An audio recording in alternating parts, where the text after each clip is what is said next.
The sky over the Wyoming territory turned the color of old pewter as evening crept in, heavy with the warning of a storm that had no mercy in it. The wind came first, slicing across the open land like a blade, carrying dust, dead grass, and the sharp scent of snow that hadn't yet fallen. On a ridge above a narrow creek sat a young rancher named Cole Harding, his hat pulled low and his collar turned up against the cold. He was only 23, but hardship had a way of aging a man faster than years ever could. Cole had lived alone on his 200 acres since he was 18, ever since fever took his mother, and a horse fall took his father the winter after. Folks in town called him strange. Quiet, touched by ghosts, maybe. He rarely spoke unless business required it. He kept to himself, kept his head down, kept his heart locked up tight. That was the way he'd survived. His small herd of cattle huddled by the creek, their breath visible in the dropping temperature. Cole counted them twice, then a third time just to be sure. 32 head. Not much to make a future with, but all he had. The land was stubborn, rocky in some places, swampy in others. It fought him every day, and he fought it right back. It was his only company most nights. A low rumble rolled across the ground, and Cole stiffened. It wasn't thunder. It was wind. Deep, angry wind that signaled the kind of blizzard that swallowed up whole families and barns and left nothing but bones behind. He knew the signs. The stillness. The taste of metal on the air. The sudden silence of birds. "We're in trouble now," he muttered, patting his mare Willow. She snorted nervously, sensing the danger long before he had. He needed to move the cattle to the lower valley where the hills curved just right, giving some protection from the worst of the cold. But as Cole started driving them forward, the storm arrived faster than any storm had a right to. Snow hit like fists. Angry, stinging fists that blinded him, soaked him, and froze his face within seconds. Willow stumbled. Cole leaned low over her neck, urging her forward, but he could barely see his own hands. The world vanished into white. White sky, white ground, white wind. His ears rang with the roar of it. His fingers went numb first, then his toes, then something deeper, something vital. Willow fought to keep her footing, but the drifts grew higher and the wind grew stronger until Cole couldn't tell if they were going north-south or straight into death. "Easy, girl. Easy," he whispered, though his voice barely carried over the screaming wind. He tried turning back toward the ranch, but he'd lost all sense of direction. He could have been 10 feet from his barn and wouldn't have known it. Panic clawed up his throat like a living thing. Not like this, he thought. Not alone in the snow. Not without ever knowing what it felt like to be close to someone. Willow suddenly jerked her head, snorted loud, and forced her body forward against the wind. She smelled something. Something warm. "Go on," Cole said, giving her head. "Take us there." He trusted her more than he trusted his own senses now. She carried him toward a dim flicker through the storm. At first he thought it was his mind playing tricks, his frozen brain conjuring hope where there was none. But then the light grew stronger, warmer, alive. Fire. Fire meant shelter. And shelter meant people. Cole slid off Willow and half stumbled. Half fell through the deep snow toward the light. It came from a tall, cone-shaped shelter tucked into a natural break in the rock. A teepee. Smoke curled from the top and animal hides covered the entrance, glowing from the fire inside. He froze, literally and figuratively. Indians. His father's voice echoed in his mind, sharp and certain. "Don't trust them, boy. They take kindness and give back steel." But the cold was already giving steel to his bones. If he stayed outside, he'd die before Willow finished her next breath. Fear of the storm outweighed every old warning, every inherited prejudice. Cole forced his numb hand forward and knocked against the wooden support pole beside the hide flap. "Hello," he croaked. "I'm lost in the storm. Please." The flap moved. A young woman stood there, framed by firelight. Her eyes were dark, steady, unreadable.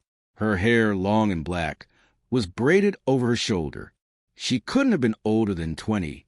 Behind her, another woman rose from beside the fire, older by a couple of years, stronger in her stance, with the same striking features. Sisters. They stared at him with a caution that made his heart pound harder than the cold ever could. He didn't need to see their eyes flick to the rifle resting near the fire to know they saw him as a threat. But he wasn't a threat. He was a half-dead rancher who needed help. "Please," he said again, breath shaking. "My horse. She's freezing. I mean no harm."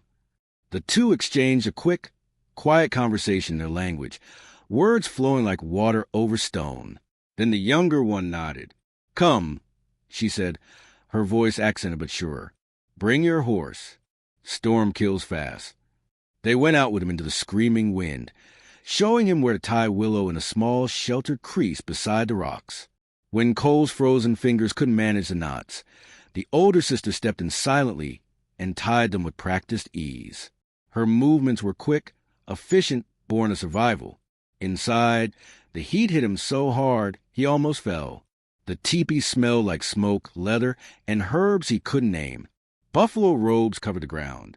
A pot of something hot simmered by the fire, steam rising in gentle spirals.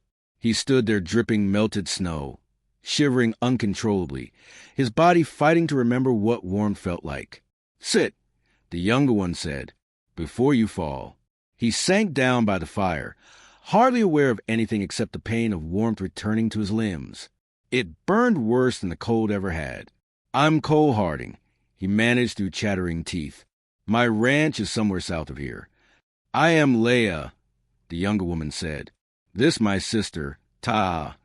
They gave him a blanket, hot tea that burned and healed at the same time, and silence that was neither hostile nor welcoming, just watchful, as his body thawed. Cole couldn't help thinking how strange this was. He'd spent 5 years avoiding every soul in the territory. Now he sat half frozen inside a teepee with 2 Apache sisters who had every reason to fear and hate men like him. "You live here alone?" he asked quietly. "For now," Ta answered. Her voice was harder than her sister's, edged with something sharp and protective. Just 2 women alone on the land, hunted by soldiers, threatened by settlers, surviving through skill and stubbornness. They should have turned him away. They should have let the storm take him. Instead, they'd saved him. "Why help me?" Cole whispered. He couldn't finish. He didn't have to. Leah looked into him with a depth that felt like she saw every lonely year he'd ever lived. "Storm does not care what color your skin is," she said simply. "Cold kills all the same." Cole swallowed hard, throat tight. He'd never wanted connection before, never needed company. Until now. The storm roared outside like a wounded animal. But inside, something warm and unspoken began to melt the frost around his heart. Cole woke to a stillness, so complete it felt unnatural. The storm that tried to kill him had passed, leaving behind a pale, muted light that filtered to the top of the teepee. The fire had burned low, glowing like buried embers beneath ash. His body ached from head to toe, muscles screaming from the cold they'd endured. But for the first time in 5 years, he wasn't waking up in a cold, empty cabin. For the first time since his parents died, he wasn't alone. Leah knelt by the entrance, repairing a tear in one of the hides with careful stitches. Her long braid hung over her shoulder, catching the soft morning light. She didn't look up, but somehow Cole knew she was aware of every movement he made. Ta entered moments later, carrying an armful of wood. Snow dusted her dark hair and shoulders like stars. She moved with a quiet confidence that made Cole straighten instinctively, a reminder that these women were survivors in ways he was only beginning to understand. "Storm gone," she said, brushing snow from her sleeves. "Your horse as well."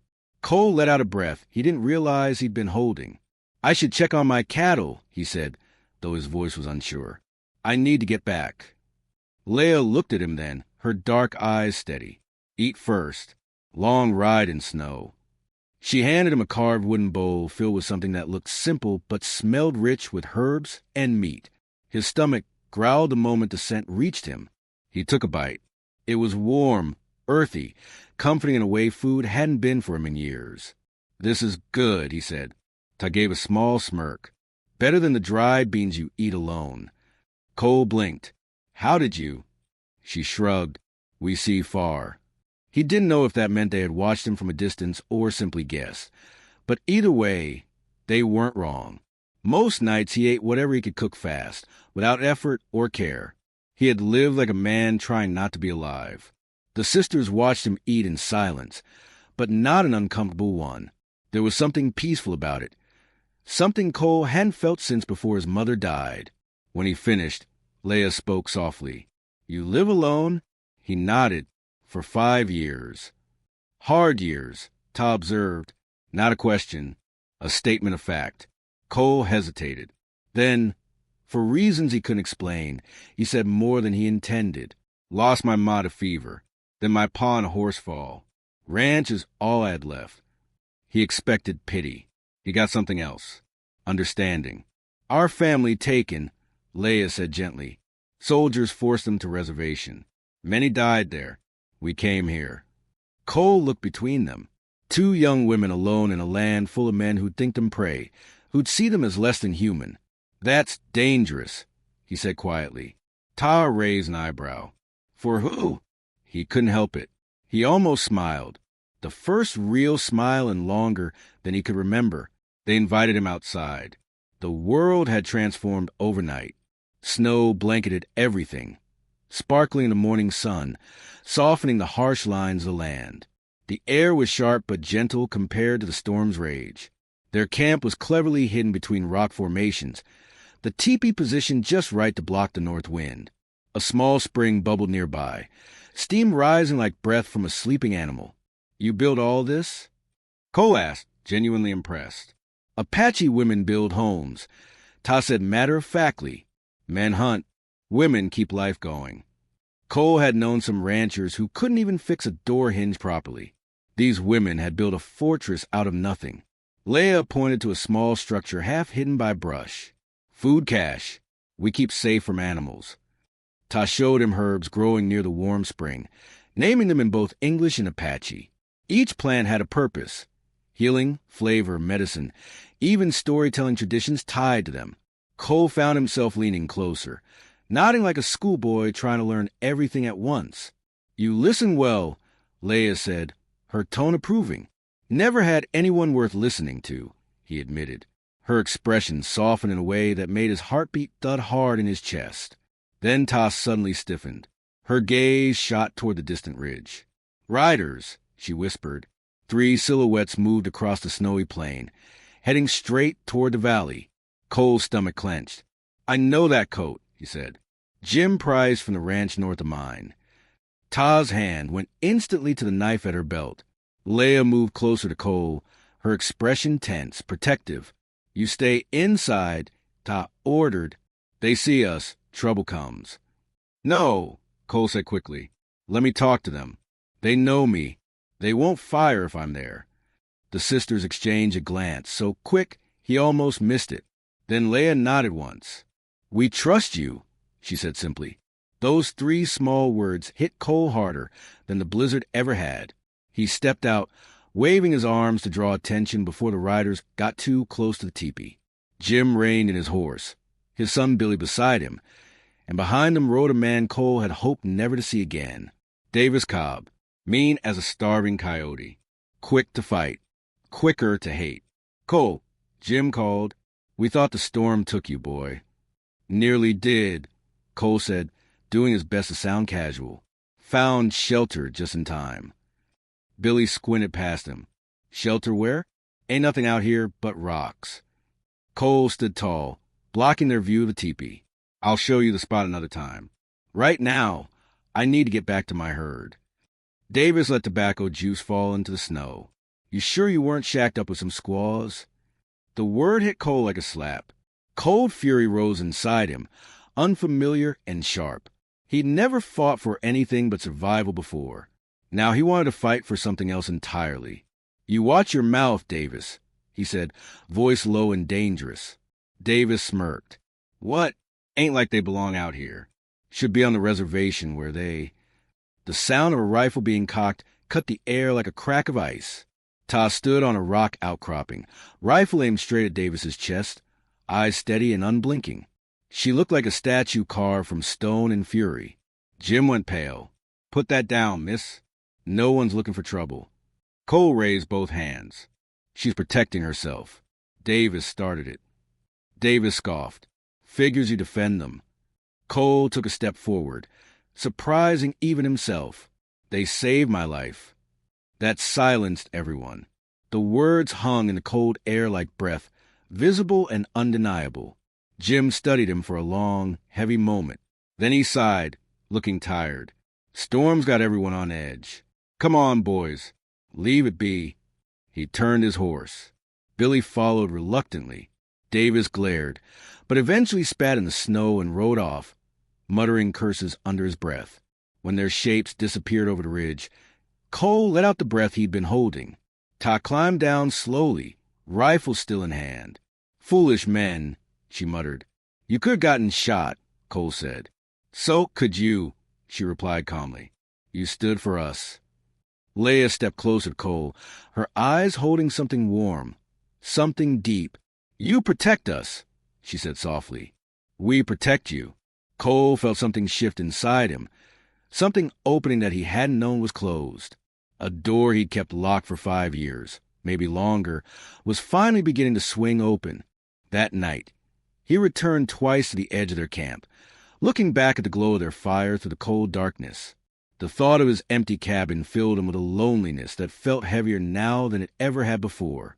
And when he finally rode away, he made a promise to himself. A promise he didn't yet fully understand but felt in his bones. He would come back. Cole barely slept that night. Each time he closed his eyes, he saw Laya's soft smile in the firelight, Ta's fierce stance on the rocks, the trust in their eyes when they let him speak for them, when they believed he would protect them. By dawn, he'd made a decision that felt reckless and right at the same time. He loaded his pack horse with flour, dried meat coffee, a spare wool blanket, and after several moments of hesitation, a small tin of sugar. He didn't know if the sisters sweetened their tea, but something in him wanted to bring them a kindness they didn't expect. The ride to their hidden valley felt quicker this time, his heart pulling him forward faster than Willow's hooves could carry him. When the teepee came into view, a weight lifted off his chest. They were still there, still safe. Laya emerged first, as if she'd been waiting for him. Her eyes widened when she saw the supplies, then softened with something like relief. You came back, she said quietly. I said I would, Cole replied, suddenly nervous for no reason he could name. I brought some things. To repay your kindness. Ta stepped out beside her, arms crossed, but a hint of approval in her eyes. Maybe you stay for food, she said. Your stories make Laya laugh. Laya elbowed her sister, cheeks warming. Cole felt his own face heat up. He stayed. He stayed for lunch. He stayed through the afternoon. He stayed until the moon began to rise. That day marked the beginning of a new rhythm. Cole would ride to the Valley 3, sometimes 4 times a week. Some visits he brought supplies. Others he brought nothing but himself. They taught him their herbal medicines, their hunting tricks, the meanings of their family symbols. He taught them ranching tricks, how to mend fences, how to tell when a storm was coming by the shape of clouds. One afternoon, when Ta went to check snares, Cole and Laya sat close by the fire. He fumbled clumsily with beads as she tried teaching him basic patterns. Their fingers brushed more than once, sending jolts through him. He tried and failed to hide. You are different now, Laya said softly, watching him. Different how? The 4 eyes empty. Now they look alive. He swallowed hard. Maybe I didn't have much worth living for before. Her gaze warmed. Now there's something. He hesitated, then corrected himself. Someone. Her breath caught and a smile tugged at her lips. Small, shy, and more precious than anything he owned. When Ta returned, Cole pretended nothing had happened. But he felt changed, as if a door he kept locked for years had finally cracked open and let light flood in. Winter slowly loosened its grip. The snow thinned. The animals stirred early. Cole knew the sisters would soon have to move with the new season. One morning he arrived to find their belongings already neatly organized. His heart dropped into his boots. You're leaving? His voice sounded small, even to him. Soon, Ta said, but not far. Cole blinked. Not far. Laya stepped closer. There is sheltered valley 2 miles from your ranch. Good land. Hidden. Safe. We stay there for spring. Cole stared at her, hardly believing it. You're staying near me? If you want that, Laya whispered. Want? The word didn't begin to cover it. He nodded, unable to speak around the emotion rising in his throat. That night, he helped them move. A careful journey through narrow ravines and rock cuts. They set their camp near a bend in the creek, unseen from any trail. It was close enough that Cole could reach them in minutes. And once they settled, something shifted between them. Something unspoken but understood. Something inevitable. Spring came. Grass returned to the fields. Birds sang again. And Cole's world kept opening wider. One evening, after helping Ta hang a new hide covering, Cole walked with Laya down to the creek. The air smelled like wet earth and new beginnings. Cole, Laya said, her voice soft, why you come so much? He breathed out slowly. Because I want to be here, with you. She looked at him for a long moment, searching his face. Then she stepped closer, her hand lifting to rest against his chest. I want that too. Their kiss was gentle, soft as a falling leaf, warm as the first sunlight after winter. Cole felt 5 years of loneliness melt under that single touch. He rested his forehead against hers, breath trembling. Laya, She placed a finger over his lips. No need words, she whispered. I know. The next weeks felt like a dream. They weren't husband and wife. Not officially. Not by any paper any town would accept. But they were something real. Something strong. Ta pretended to roll her eyes at them, but she smiled more than she used to. She was protective, sharp-tongued, but underneath, Cole sensed she felt safer with him around. Family doesn't always come from blood, she said once, surprising him. Sometimes comes from storms. But peace in the West never lasted long. One afternoon, Cole heard gunshots in the direction of the valley. His blood ran cold. He rode so fast Willow nearly stumbled. When he reached the camp, Laya and Ta were crouched behind rocks, rifles drawn, facing off against 3 mounted men, Davis Cobb among them. Cole didn't think. He put himself between the sisters and danger, rifle raised. Back off, Davis, he shouted. Now. Davis sneered. So it's true. You've turned red lover. Cole, shame on you. You leave them alone, Cole said, voice shaking with fury he didn't know he had. Or I swear. A gun cocked behind Davis. Sheriff Randall rode into the clearing, weapon aimed straight at the troublemaker. That's enough, the sheriff barked. These women ain't breaking any laws. And Cole Harding is a better man than you ever were, Davis. The 3 men backed down, humiliated, muttering threats as they retreated. When the danger passed, Laya rushed to Cole, her hands trembling as they touched his face. You foolish man, she whispered. You could have died. For you, Cole said quietly. I'd face worse.